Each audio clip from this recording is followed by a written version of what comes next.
Maharaja gold and diamonds, toll junction, Edappally, Palluruthy, Thrippunithura, Kalady, Eramalloor, Aroor Palli, Thuravoor, Thrissur. Cherai Shri Rakteshwari ക്ഷേത്രത്തിൽ ശ്രീമദ് ഭാഗവത സപ്താഹയജ്ഞം നടത്തി. ചെറായി ശ്രീ വ്യാസ വംശോദ്ധാരണി സഭയുടെ കീഴിലുള്ള ശ്രീ രക്തേശ്വരി ക്ഷേത്രത്തിൽ ശ്രീമദ് ഭാഗവത സപ്താഹ യജ്ഞത്തിന്റെ ഭാഗമായി രുക്മിണി സ്വയംവരം നടന്നു.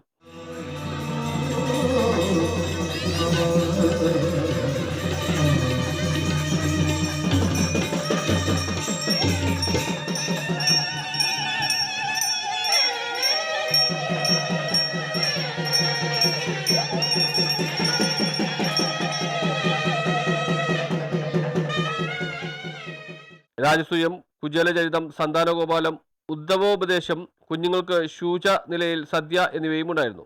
ഉച്ചയ്ക്ക് ഉണ്ണിയൂട്ടുണ്ടായിരുന്നു. വിവാഹിതരായി പോയവരെയും ക്ഷണിച്ചു വരുത്തി സ്വയംവര സദ്യയിൽ പങ്കെടുക്കുന്ന ചടങ്ങാണ് സ്വയംവര സദ്യ. സമൂഹ പൂജ, അന്നപൂർണേശ്വരി പൂജ എന്നിവയും ഉണ്ടായിരുന്നു. അവിൽക്കിഴി, അവിൽ നിവേദ്യം എന്നിവയായിരുന്നു പ്രധാന നിവേദ്യം. സന്താനഗോപാല മന്ത്രാർച്ചനയും ചടങ്ങിന്റെ ഭാഗമായി നടന്നു. News bureau, Cherai.